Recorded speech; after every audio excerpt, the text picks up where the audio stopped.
Anong ginagawa mo rito, Jason? Hindi na nagawang tapusin pa ni Glenda ang sasabihin niya nang mabilis siyang hinila ni Jason papalapit sa kanya at binigyan ng isang mahigpit na yakap. Jason, marumi ako. Hindi ko talaga ina-expect na makikita pa rin kita ngayon. Matagal kitang hinanap, Glenda. Matagal kitang hinintay na bumalik rito. Para balikan ako.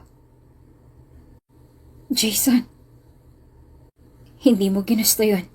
Tama? Tanong ni Jason bago niya pinunasan ng luhang dumaloy sa pisngi niya at hinarap si Glenda. Hindi mo ginustong makipaghiwalay sa akin.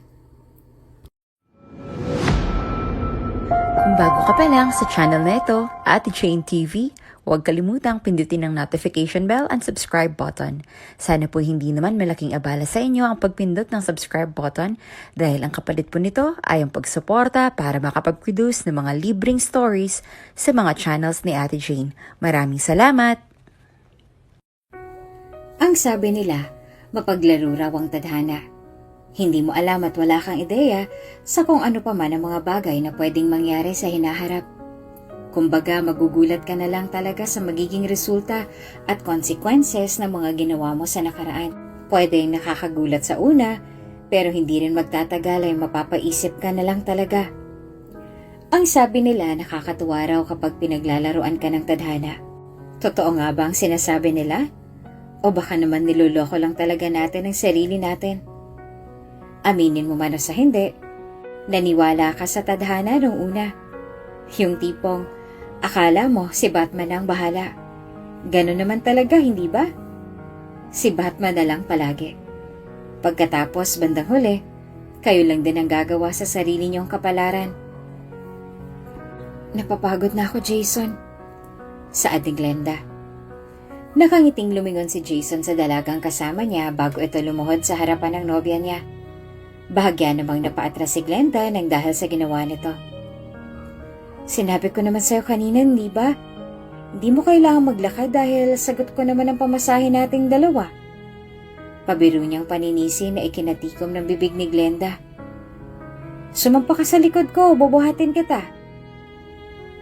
Hindi yun ang ibig kong sabihin, Jason. Saad ni Glenda. Kunot noong tumayo si Jason sa harap niya bago lumingon sa dalaga. Aminin niya man o sa hindi, tila ba may namumuo ng tensyon sa loob niya. Alam niya ang ibig sabihin ng dalaga, ngunit sa halip na ipakita rito ang totoo niyang reaksyon, sinikap niya pa rin magmukhang kalmado sa harap na to. Anong ibig mong sabihin kung ganon? Gusto kong maghiwalay na tayong dalawa. Saad ni Glenda, bago naglakas ng loob na salubungin ang tingin sa kanya ng nobyo. Hindi talaga kita manahal. Ginamit lang kita dahil alam kong may mahihita ako sa'yo. Hindi tayo bagay at magkaibang mundong ginagalawan natin. Dahil na naman ba to kay Mama, Glenda? Bahagyang nanlaki ang mga mata ni Glenda nang dahil sa sinabi nito. Ngunit agad niya rin niyang tinago nang magdesisyon siyang muling salubungin ang mga mata ni Jason. Wala tong kinalaman sa mama mo, Jason. Nakikinig ka ba sa akin? Narinig mo ba yung sinabi ko kanina? Singhal niya. Hiwalay na tayo. Hindi na kinakaya ng konsensya ko ang gamitin ka. Aminin mo man o sa hindi, alam kong nararamdaman mo na ginagamit lang kita sa pansarili kong interes, Jason. Ngayong nakatuntong na ako sa kolehiyo at may nangyari na rin sa ating dalawa. Tingin ko, kailangan na nating tapusin ang lahat ng to. Hindi ka ganyan, Glenda. Kilala kita. Pagtanggi ni Jason. Dahilan upang pasekreto niyang kinuyom ang mga kamay niya. Hindi ka manggagamit. Sinasabi mo lang yan dahil natatakot ka kay Mama. Sinubukan niyang hawakan ang kamay ni Glenda. Ngunit mabilis niya iyong iniwas na ikinabagsak ng mga balikat ni Jason. Tama nga sinabi nila. Mahinang saad ni Glenda bago nag-angat ng tingin kay Jason. Sobrang dali mong paikutin. Ano bang sinasabi mo, Glenda? Niloloko na kita't lahat-lahat. Okay pa rin sa'yo? Galit na sambit ni Glenda bago umatras sa kinatatayuan niya. Ginamit lang kita. Ano bang hindi mo makuha ron? Hiwalay na tayo, Jason. Ayoko na makita ka pa. Glenda! Sinubukan niyang lumapit sa dalaga, ngunit umatras lang ito sa kinatatayuan niya. Sa oras na lumapit ka sa akin, hindi ako magdadalawang isip na kitilin ng sarili kong buhay, Jason. Aniya sa mababang tono na ikinatigil ni Jason. Iyon na ang tiyempong hinihintay ni Glenda. Nang makita niyang nabigla si Jason, ginamit niya ang way na yon upang tumakbo palayo. May luhang lumanda sa pisngi niya nang sandaling makarating siya sa bahay nila. Medyo madilim dahil wala pa silang pambayad sa kuryente roon. Tanging lampara lang ang ginagamit ng mga magulang niya upang kahit na papaano ay mabigyan ng liwanag ang munti nilang tahanan sa gilid ng kanal. Oh, bakit ganyan ang itsura mo, Glenda? Tanong ni Aling Martha sabay lingon sa anak. Bakit umiiyak ka? Nag-away na naman ba kayong dalawa ni Jason? Hiwalay na kami. Pag-amin niya sa ina bago ito sinalubong ng yakap na ginantihan naman ito. Nakipaghiwalay na ako sa kanya. Nagsinungaling ako sa kanya. Sa kabilang banda, galit naman ang namutawi kay Jason nang makarating siya sa bahay nila. Tama nga ang sinabi ni Glenda, magkaiba ang estado ng pamumuhay nilang dalawa. At isa ito sa mga naging balakid sa pag-iibigan nilang dalawa. Kung sa gilid ng imburnal nakatira si Glenda, sa isang malaki at magandang mansyon naman nakatira si Jason. Kung may mapagmahal na magulang si Glenda, iba naman ang mga magulang na meron si Jason noon. You told her to break up with me?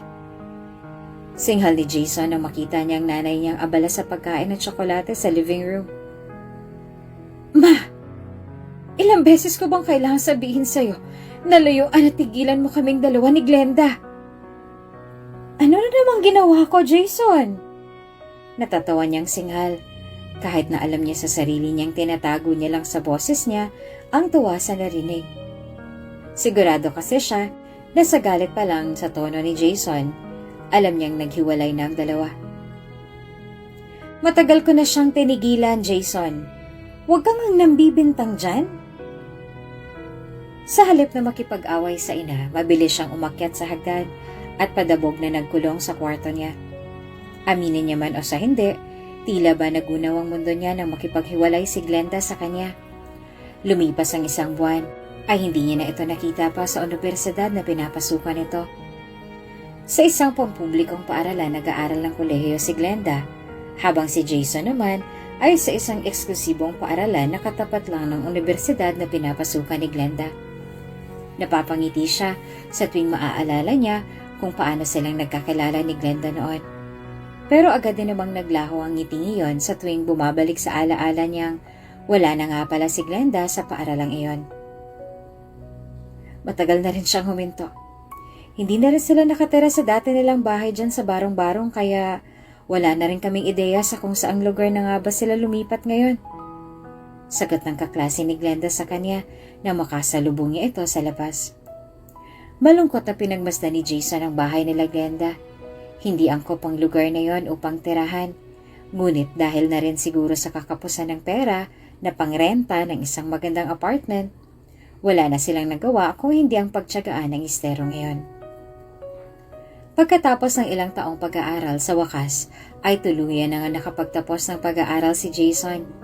Hindi man lang nagtagal ang galit niya sa ina dahil isang taon lang nakalipas, tuluyan niya na rin itong pinatawad kahit na ni minsan ay hindi man lang ito humingi ng paumanhin sa kanya, ni hindi man lang nga ito umamin sa kanya kung siya nga ba ang dahilan sa pakikipaghiwalay ni Glenda sa kanya. I'm so proud of you talaga, iho. Natutuwang sambit ng mommy niya, sabay halik sa pisngi ni Jason na ikinasimangot nito. Ipagpatuloy mo lang ang ganyang performance mo at kapag nakuha mo ang loob ng daddy mo, di tiba-tiba na tayo niyan. Lalo na kung ipasa niya sa iyo ang pagiging director dito sa kumpanya, hindi ba? Wala akong pakialam sa posisyon, ma. Ang importante may trabaho ako. Sagot nito sa ina na ikisinamangot naman ito. Makakapagtrabaho ko kahit na wala akong posisyon sa kumpanya. Kakadikit mo sa magaling mong nobya yan eh. Singhal ng nanay niya. Dahilan upang bahagya pa siyang natigilan sa pagpipirma ng dokumento. Nang dahil sa kanya, nagbagong ugali mo. Hindi ka naman dating ganyan. At saka hindi kita pinalaking ganyan. Ano bang meron sa babaeng yon at bakit babaliw na baliw ka sa kanya, Jason? Simple lang. Sagot nito bago muling bumalik sa alaala niya lahat ng naging pagsasama nilang dalawa ni Glenda. Si Glenda yung nagturo sa akin ng magagandang asal na ni minsan na hindi mo man lang nagawang ituro sa akin noon. The fuck? Singhal ng nanay niya na animong napahiya pa sa sinabi nito. Tinuruan ka rin ba niyang sumagot ng pabalang sa akin? Really, Jason? Yan ang natutunan mo sa babaeng grasa na yon? Nang dahil sa narinig at nang dahil na rin siguro sa kawalang sawang pambubwisit ng kanyang ina, iminwestra niya ito at ang pintuan palabas ng opisina niya. Namumula naman ang mukha nito nang sandaling lumakad dito palayo at umismid sa kanya. Totoo ang sinabi niya. Noong una ay hindi pa sila naging magkasundo ni Glenda nang dahil sa magaspang niyang ugali. Pero nang sandaling makasama niya ito at nang mapagpalagayan niya ito ng loob, dito na unti-unting nagbago ang mga pananaw niya sa buhay. Nakakatuwa lang isipin na isa ibang tao niya pa natutunan ang magagandang asal na ang mga magulang niya dapat ang magturo sa kanya noong una pa lang. May ilang taon na rin kasi nakalilipas simula nung maghiwalay silang dalawa ni Glenda. Kamusta na kaya siya? Sir, kailangan po kayo sa opisina ngayon. Narito na raw po lahat ng board members na kasama sa meeting mamayang 8:00. Sagot ng sekretarya niya sa kanya sa kabilang linya. Pasikreto namang umismid sa hangin si Jason habang patuloy siya sa pagmamaneho ng sasakyan nito. Sige, papunta na ako. Bibili lang ako ng kape. Sir, pwede ko po kayong hatiran na lang ng kape sa conference room. Ang sabi ko, bibili lang ako ng kape. Sagot ni Jason sa kanya na animong binibigyan ng diin lahat ng huling sinabi niya.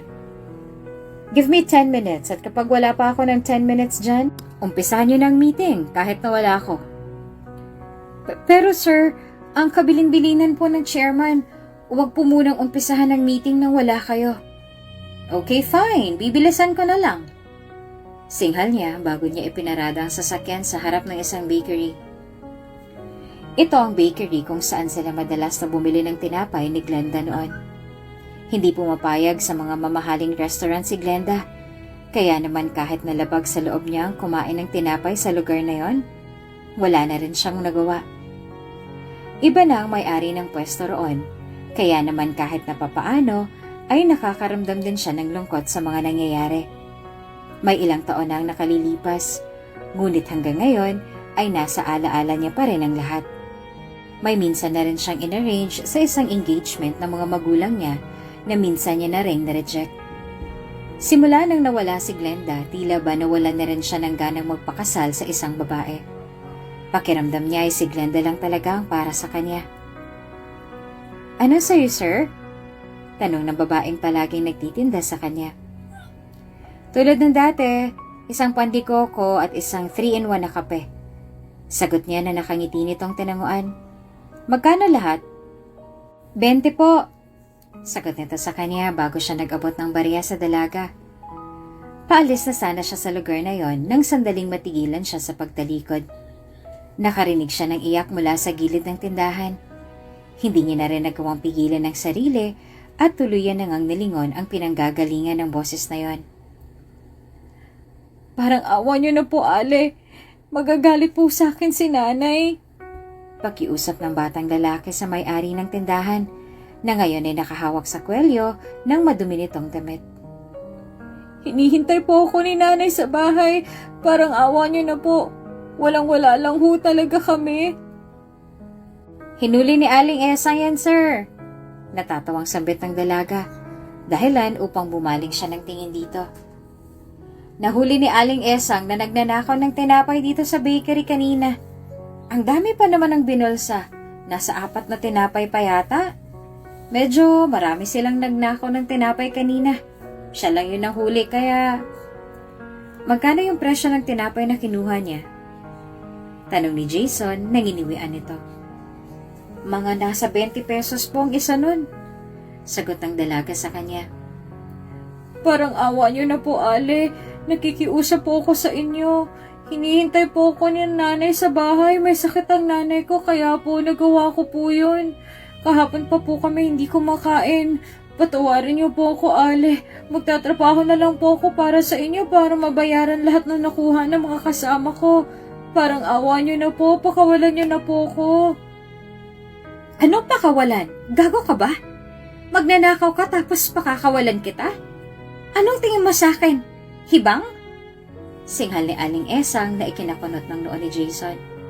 May ilang linggo na rin kayong nagnanakaw ng tinapay rito. Ang akala mo ba hindi ko kayo mahuhuli sa CCTV? Apagago ka. Ang kailangan mo ngayon, disiplina. Aling Esang, parang awa niyo na po. Beth, tumawag ka ng barangay. Banta pa ng matandang babae na tinanguan ng babaeng nasa harap niya. Bubunot na sana ng 100 piso si Jason, ngunit agad siyang natigilan nang muli na namang magring ang teleponong hawak niya. Ano na naman ba? Singhal ni Jason sa sekretarya nito. Ang sabi ko 10 minutes lang. Sir, 20 minutes na po kayong nawawala sa meeting. Pinapahanap na rin po kayo ng chairman ngayon. Mabilis na hinablot ng chairman sa kamay ng sekretarya niya ang telepono at agad na nagsalita sa kabilang linya. Nasaan ka na ba, Jason? Kanina pa naghihintay ang mga board members dito. Alam mo namang may mga investors na pupunta ngayong umaga, hindi ba? Sinisira mo lang ang imahe ng kumpanya natin. Relax, Dad. Bumili lang ako ng kape. Babalik ka rito within 5 minutes. At kapag lumipas ang 5 minuto na wala ka pa rin dito, ipapalaklak ko sa iyo lahat ng kapeng binili mo. Banta pa nito, bago pinutol ang linya ng tawag. Hindi niya na narinig ang iyak ng bata. Gustuhin niya mang tulungan ng bata ay hindi niya rin nagawa dahil sa pagmamadali ng chairman sa kanya. Anong ginagawa ng sekretarya mo? At bakit hindi siyang utusan mo para dyan? Singhal ng daddy niya nang matapos ang meeting. Fortunately, naging maganda naman ang kinalabasan ng meeting at dahil iyon sa galing at talino ni Jason sa pakikipag-usap. Hindi ko ugaling ipagawa sa iba lahat ng mga bagay na gusto kong gawin, Dad. Gusto mong gawin? O sadyang may gusto ka lang balikan sa lugar na yon?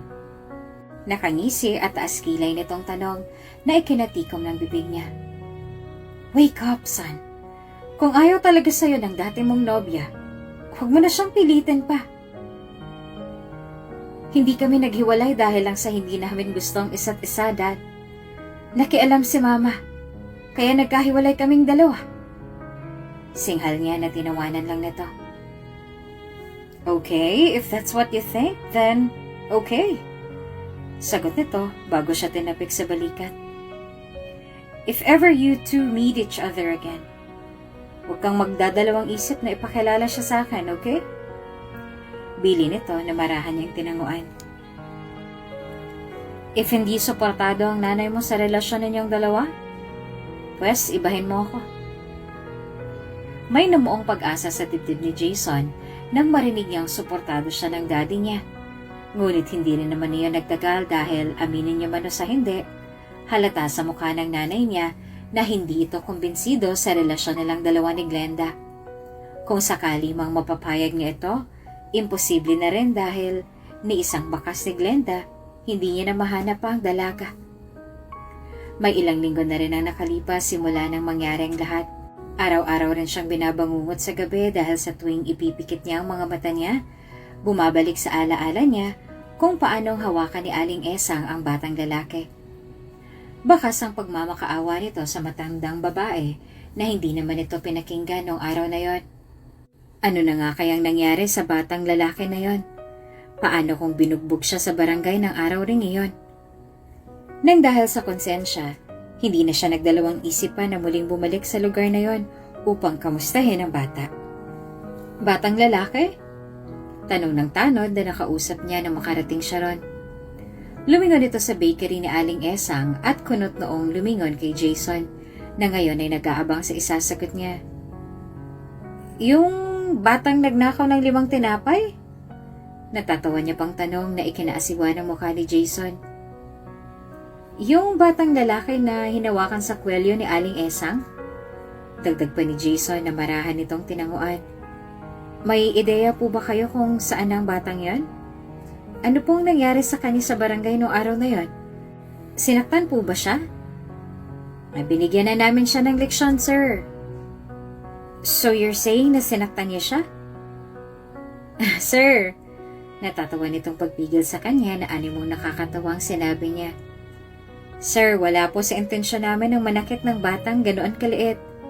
Binigyan lang namin siya ng maliit na parusa ng nanay niya. May 3 araw silang nag-community service. Pero nang matapos nila yon, wala na. Hindi na rin namin siya binigyan ng report, lalo na't 80 pesos lang naman ang nakuha nila. At besides, naawa na rin kami sa nanay niya kaya hindi na namin sila gaanong binigyan ng parusa noon. Paliwanag nito na marahan niyang tinanguan. Pasimpleng nag-iwas ng tingin si Jason sa tanod na ngayon ay mariin na rin nakatingin sa reaksyon niya. Bakit, sir? Kuryoso nitong tanong, dahilan upang muli siyang lumingon dito. Kaano-ano niyo po ba ang batang yon? Malayo nila akong kamag-anak. Pagsisinungaling niya, nanginiwaan naman ito. Actually, galing ako sa Maynila at hinahanap ko sila ngayon. Alam niyo po ba kung saan sila nakatira? Opo naman, sir. Sagot nito sa kanya. Pwede ko kayong samahan ngayon kung gusto niyo. Hindi na nagdalawang isip si Jason na tanggapin ang offer ng tanod sa kanya. Habang naglalakad patungo sa direksyon ng bahay nito, hindi na naiwasan ng tanod na magkwento pa ng tungkol sa batang yon. Wala namang nagawa si Jason kung hindi ang makinig sa lahat ng kinukwento nito, lalo na't may kinalaman lahat ng yon sa batang nakakuha ng atensyon niya.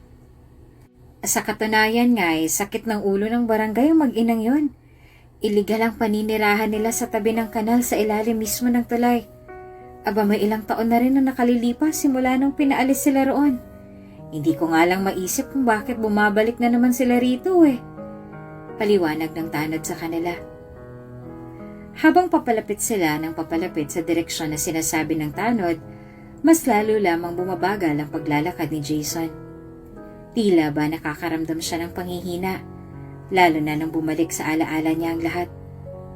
Ito rin kasi ang eksaktong lugar na dinadaanan nilang dalawa ni Glenda noon. May kung anong gumuhit na sakit sa dibdib niya nang sandaling makarating sila sa gibagibang bahay na naroon sa gilid ng kanal. Hindi tulad noon, wala na lahat ng gulayan na naroroon. Barong-barong na lang ang naroroon.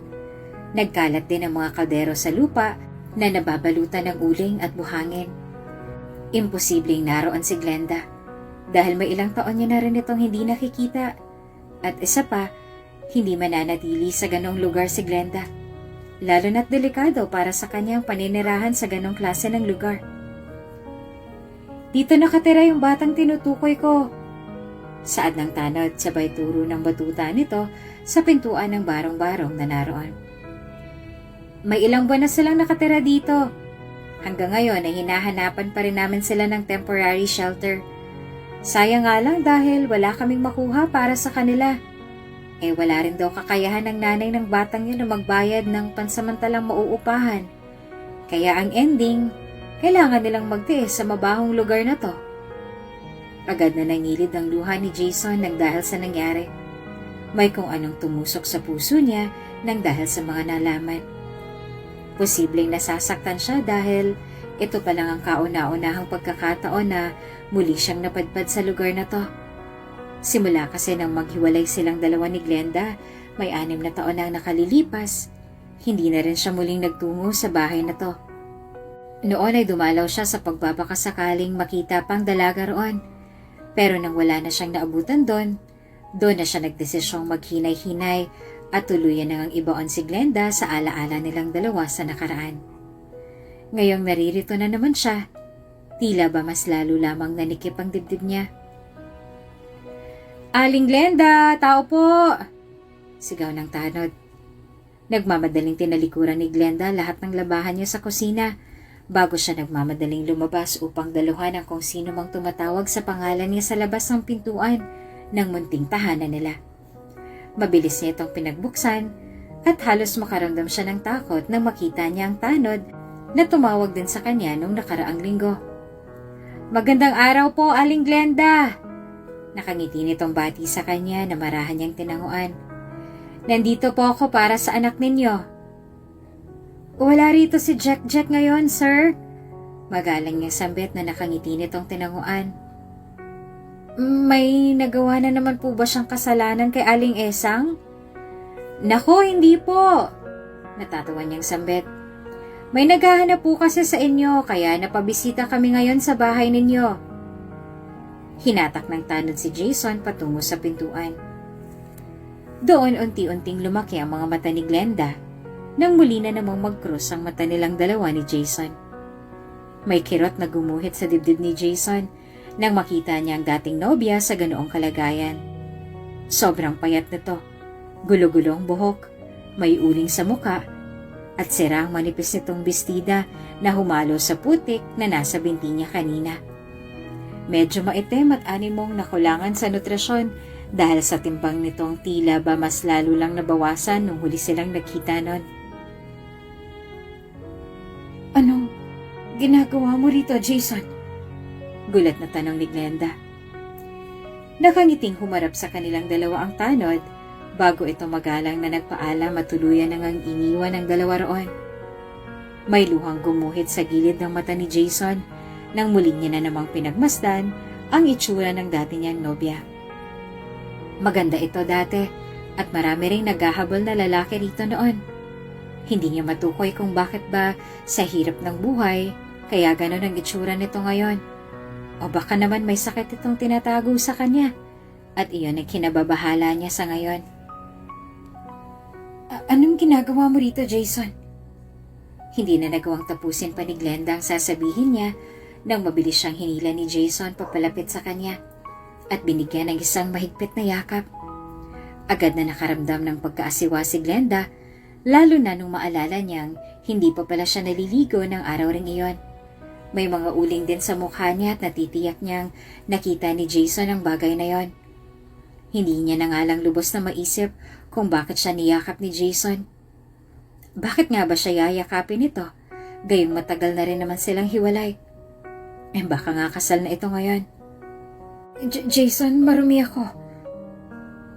Hindi ko talaga ina-expect na makikita pa rin kita ngayon." Mahina nitong sambit. Dahilan upang muli niyang naibaba ang kamay niyang ilalayo sana si Jason mula sa kanya. "Matagal kitang hinanap, Glenda.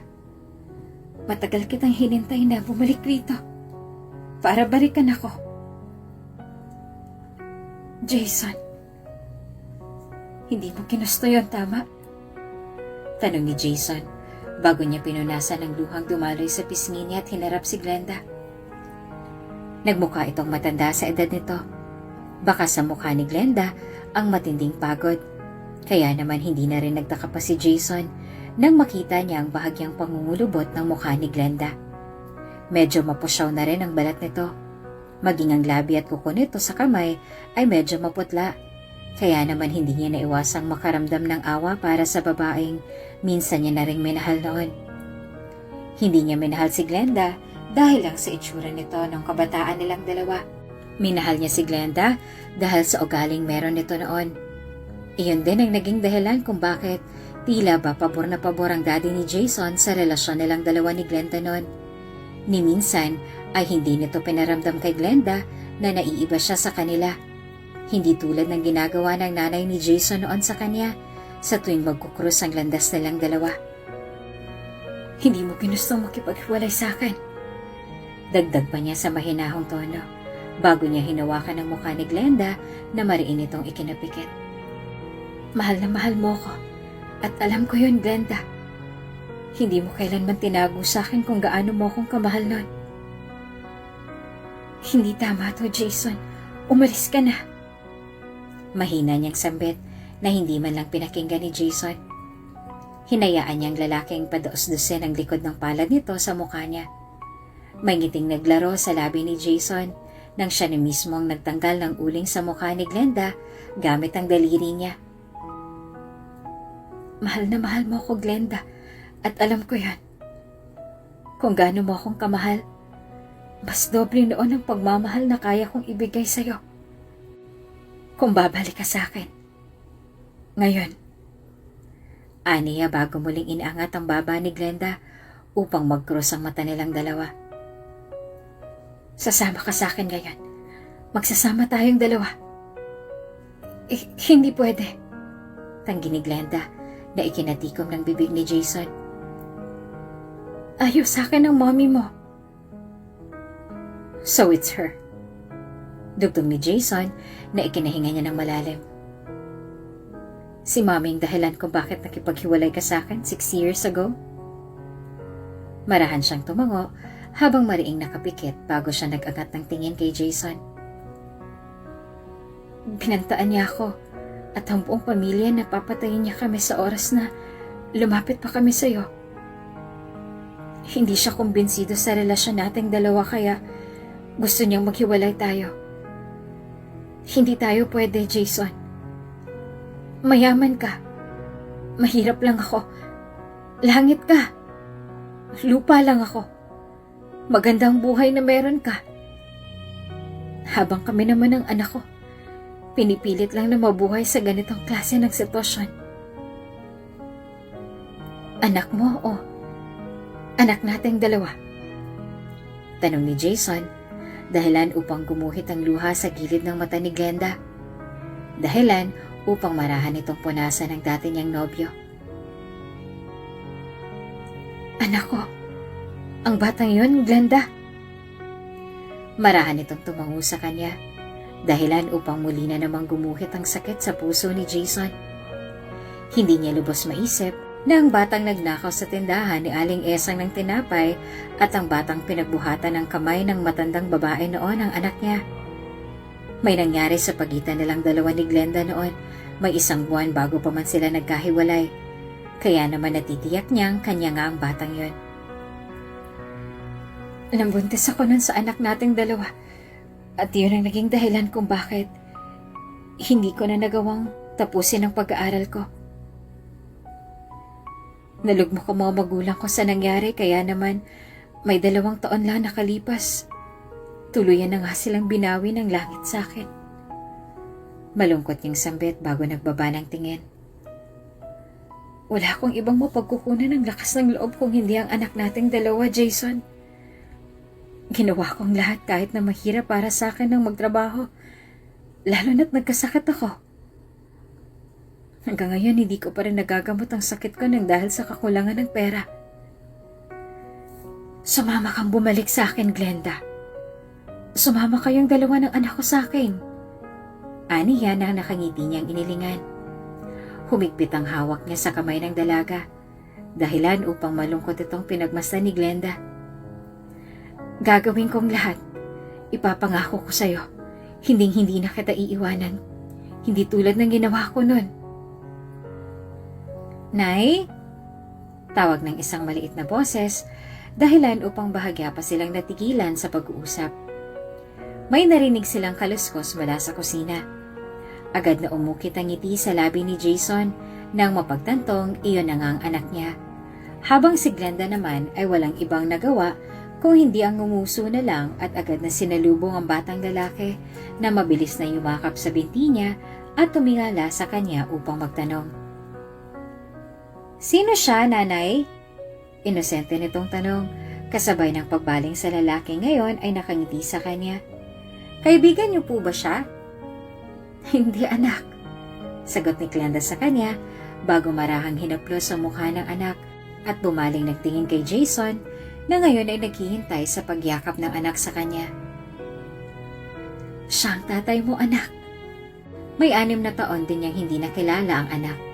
At marahil na rin siguro sa kasabikan na magkaroon ng ama, daglian niya itong nilapitan at binigyan ng isang mahigpit na yakap. Sinalubong naman ni Jason ang isang mahigpit na yakap ng anak niya. Huwag niyo na po kaming iiwanan ni nanay, tay, ha? Tanong nito sa kanya bago siya nilingon ito. Huwag niyo na po kaming iiwanan ulit. Hindi na, anak. Pangako yan.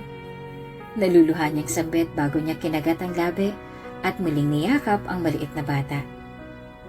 Nang araw ring iyon ay pinilit ni Jason ang pag-aal sa balutan ng dalawa. Noong una ay ayaw pang pumayag ni Glenda, ngunit dahil na rin siguro sa pagmamatigas ni Jason at sa pamimilit ng anak niyang si Jack, wala na tuloy siyang nagawa kung hindi ang pumayag sa gusto ng dalawa. Dinala ni Jason ang dalawa sa condo unit niya. Tulad ng inaasahan niya, gulat ang rumihistro sa mukha ni Jack nang pinagmasdan niya ang kabuuan ng kwartong gagamitin niya ng gabing yon. Grabe, tay. Ngayon lang po ako nakapasok sa ganitong klase ng kwarto. Aniya kasabay ang paglundag sa kamang tila ba ngayon lang binili. Nay, ganito po palang pakiramdam na magkaroon ng sariling kwarto? Hindi lang simpleng kwarto, komportableng kwarto. Bahagyang natawa si Glenda bago siya lumingon kay Jason na ngayon ay nakangiting nakatitig sa kanya. Salamat, Glenda. Aniya, dahilan upang bahagya pang mamula ang kabuuan ng mukha ng dati niyang nobya. Salamat dahil ni minsan hindi pumasok sa isip mong sukuan ang anak nating dalawa. Kahit na hindi tayo magkabalikan, never kong susukuan si Jack Jason. Sagot nito bago sila magkasabay na lumingon sa batang lalaki. Siya na lang ang meron ako. So bakit ko pa siya susukuan? Nang gabi ring iyon ay nagdesisyon ng pamilya nila na magkasabay na kumain ng dinner. Maging sa panonood ng movie ay magkakasama sila sa salas. Tay? Tawag ni Jack sa kanya nang makita niya itong mag-isang nakaupo sa living room habang may laptop na nakabukas sa harap niya. Ano pong ginagawa niyo, tay? Hindi maipagkakaila ni Jason. Nakamukhang kamukha niya nga si Jack. Sa mukha at ilong pa lang nito, alam niya ng anak niya ito. Hindi niya na kailangan ng DNA test dahil ang makita lang ang mukha nito at ang dugong kumonekta sa kanilang dalawa nang makita sila kanina. Alam niyang sigurado na siya na sa kanya nga ang batang iyon. May tinatapos lang akong trabaho, anak. Ikaw? Sagot ni Jason bago niya hinubad ang salamin niya at lumingon sa batang nasa gilid niya. Nakasuot ito ng pantulog ngayon na binili niya lang kanina kaya naman hindi niya naiwasang mangate habang nakatingin sa inosenteng anak. Anong ginagawa mo rito, anak? Hindi ba't dapat ay natutulog ka na ngayon? Opo. Tango nito sa kanya. Aayain ko po sana kayong magdasal sa kwarto ko kasama ni nanay. Gusto ko lang po magpasalamat sa kanya dahil sa wakas ay may tatay na ako. Umangat ang labi ni Jason nang dahil sa narinig sa anak bago siya tumango rito. Hinayaan niya lang si Jack na hilahin siya patungo sa kwarto nito. Nang sandaling binuksan nilang pintuan, hindi na rin nagtaka si Jason nang maabutan niya si Glenda na ngayon ay kasalukuyang nakaluhod sa gilid ng kama. Dinala ko po si tatay, Nay. Saad nito na ikinangiti ni Glenda.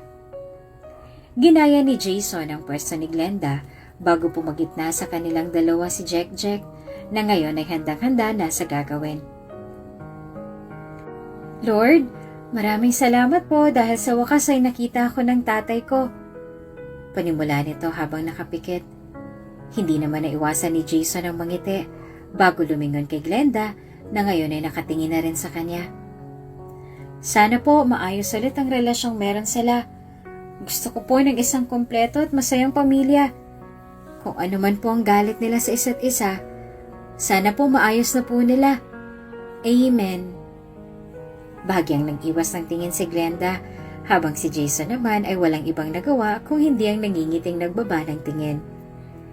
Ilang linggo na rin silang nananatili sa ganong sitwasyon hanggang sa tuluyan nang nagplano ang dalawa na magpakita sa chairman na ngayon ay komportableng naghihintay sa living room ng bahay nito mismo. Dad! Pati ni Jason dahilan upang lumingon sa kanyang matanda. Agad na binaba ng daddy niya ang diaryong binabasa nito nang lumitaw mula sa likuran ng anak niya ang isang hindi pamilyar na babae sa kanya. Hindi tulad nung nakaraan, maayos na ang pananamit nito. Hindi na rin ito gaanong marusing, ngunit naroroon pa rin ang ilan sa peklat ng dati nitong mga sugat. Mas lalo lamang natigilan ng daddy ni Jason nang nagpakita sa likuran ni Glenda ang isang batang lalaki. Kamukhang kamukha ng batang lalaki na iyon si Jason nung maliit pa lang ito. Kaya naman natitiyak niyang anak ni Jason sa babaeng kasama niya ang batang yon. Good morning po. Bati ni Glenda na animong nanginginig pa ng dahil sa nerbiyos. Ako po si Glenda. Nice seeing you here, Iha. Saad nito bago ngumiti na pasimpleng ikinahinga ng malalim ni Glenda. Tara rito, magsiupo kayo. Ginawa nila ang gustong mangyari ng matanda. Noong una ay hindi pa naging komportable si Glenda dahil minsan ay napapako sa kanya ang tingin ng chairman. Tila ba hindi naman ito makapaniwala sa nasaksihan. Hindi na bago para sa chairman si Glenda dahil alam niyang ito pa lang ang kauna-unahang babae na dinala ng anak niya sa bahay nila. Ni minsan ay hindi ito naging interesado sa mga babaeng ipinapakilala niya. Kaya naman natitiyak niyang mahal na mahal ng anak niya ang babaeng yon. Apo ko ba ito? Tanong ni chairman bago tinitigan ang batang lalaki. Medyo malaki na palang anak ninyong dalawa. Bakit ngayon mo lang sinabi ang tungkol sa apo ko, Jason? Dad, wala pong kasalanan si Jason, sir. Sabat ni Glenda, dahilan upang bumaling ng tingin si chairman sa kanya. Ako po ang naglayo sa kanya ng apo ninyo. Kasalanan ko pong lahat ng nangyari. Ginusto ko pong itago kay Jason si Jack. Jack? Natatawa nitong sambit bago lumingon sa bata na ngayon ay animong maamong tupa na nakatitig at nakikinig sa pagtawa niya. Halika rito, Jack, iho. Bigyan mo ng isang mahigpit na yakap ang lolo mo. Wala sa sariling niyakap ng bata si chairman, kaya naman bahagya pang napangiti ang dalawa sa naging reaksyon nito. Mabilis na napawi ang ngiting nakaukit sa labi ni Glenda nang muling bumaling ng tingin ng chairman sa kanya. Pag-aralan mo nang tawagin akong dad. Dahil simula ngayon, dito na kayo titira ng apo ko. At sino naman ang nagsabi nun? Banat ng nanay ni Jason, nakakalitaw lang galing sa staircase. Nakangiti itong naglakad pababa hanggang sa nakarating na nga siya sa area kung saan nakaupo ang apat. Ay talagang ang kapal talaga ng mukha mong magpakita pa rito, Iha. Hindi ka pa talaga nadadaan sa isang simpleng salita? Mama! Saad ni Jason, bago lumapit sa nanay niya ngayon ay matalim nang nakatitig kay Glenda. Hindi ka titira sa bahay na to, hanggat naririto ako. Dagdag pa nito, bago humalukip-kip sa harap nilang tatlo. Oo, dahil hindi ka natitira rito magmula ngayon. Sabat naman ng chairman, dahilan upang kunot noo siyang lumingon dito. Tumayo ito mula sa kinauupuan niya at prenteng ginaya ang posisyon niya. Tingin mo ba hindi makakarating sa akin lahat ng ginawa mong katangahan sa kumpanya, Cecilia? Ilang dekada na rin ako nagtitiis sa ugali mo. Nakarating din sa akin ang balitang, ikaw raw ang may pakana sa kung bakit nagkaroon ng shortage sa finance. Talagang gagawin mo ang lahat alang-alang sa pera, no? What are you talking about? Natatawa nitong tanong sa kanya. At anong sinasabi mong hindi na ako titira sa bahay na to? Seriously? Pipiliin yung mag-ama yung babaeng yan over me? Ako na parte ng pamilyang to? Well, hindi ka na parte ng pamilyang ito, Cecilia. Dahil itinatakwil na kita. Saad ng chairman, dahilan upang agad naman laki ang mga mata ng asawa nito. Simula ngayon, ibabalik na kita sa pamilya mo. Hindi ka na babalik sa poder ko magmula ngayon. Tingnan ko lang kung magtagal sila sa ugali mo. Nagtagal ang sagutang iyon ng ilang minuto. Wala namang nagawa si Glenda kung hindi ang hablutin ang braso ni Jack upang siya na mismo magtakip sa tenga nito. Agad siyang nakita ni Cecilia, kaya naman siya naman ang napagbuntungan nito ng inis. Kasalanan mong lahat ng to! Sigaw niya bago umamba ng sampal kay Glenda na hindi rin naman dumampi sa pisngi nito nang mabilis nitong hinarang ni Jason. Pati ba naman ikaw, anak? You should protect me. Hindi ang babaeng yan. Ako dapat ang kinakampihan mo at hindi siya.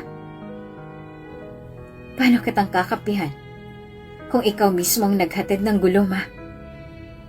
Hindi ka pa rin ba nagsasawa? Napapagod nitong tanong bago binitawan ni Jason ang kamay ng nanay niya. One wrong move against her. Ako nang makakalaban mo, ma. Kung noon nagagawa mo pa akong kontrolin sa pamamagitan ng mga salita mo, ngayon hindi mo na ako mahahawakan sa leeg. Seryoso ka, Jason? Natatawa niyang angil. Hindi lang pala yan, ma. Banta niya. Aniya na ikinatikom nito ng bibig. Binabantaan kita. Sa oras na dumampi ulit ang balat mo sa mukha niya, ako na talagang makakalaban mo. Nababaliw ka na. Singhal nito bago lumingon sa kanilang lahat. Nababaliw na kayong lahat. You want me out? Then fine, I'm out of here. Aniya, bago siya nagdesisyong lumakad paalis ng living room. Nang sandaling iyon, ay mabilis na tinungo ni Jason ang direksyon ng mag-ina niya at marahan niya itong niyakap ng mahigpit. Hindi kalaunan ay tuluyan na ngang nagpakasal ang dalawa. Si Jason at ang chairman ang gumawa ng paraan upang mapagamot ang sakit ni Glenda at nang sandaling gumaling na nga siya sa sakit niya, doon lang nagdesisyon ng dalawa na tuluyan na nga magpakasal at nang sa ganon ay mabigyan na rin ng magandang buhay si Jack at ang ipinagbubuntis muli ngayon ni Glenda. At dito nagtatapos ang ating kwento. Ikaw, anong iyong napulot na aral? Pakilagay ng iyong komento sa ibaba. Maraming salamat sa lahat ng mga nakinig ng kwento ni Yaya Flora kahapon. At ang napili ko pong comment at ang nais kong i-shout out ay si Belen Solis. At ang sabi niya, ako rin isa sa namasukan ngayon. 10 taon na ako sa amo ko. Lahat na tulong binigay nila sa akin. Ngayon nakabili na ako ng bahay at lupa at naiahon ko na rin ang mga anak ko sa hirap. Maraming salamat ulit, Belen Solis. Hihintayin ko po ang inyong mga comments. Maraming salamat.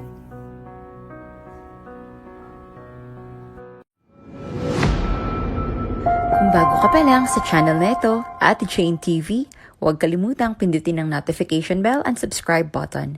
Sana po hindi naman malaking abala sa inyo ang pagpindot ng subscribe button dahil ang kapalit po nito ay ang pagsuporta para makapag-produce ng mga libreng stories sa mga channels ni Ate Jane. Maraming salamat! Anong ginagawa mo rito, Jay?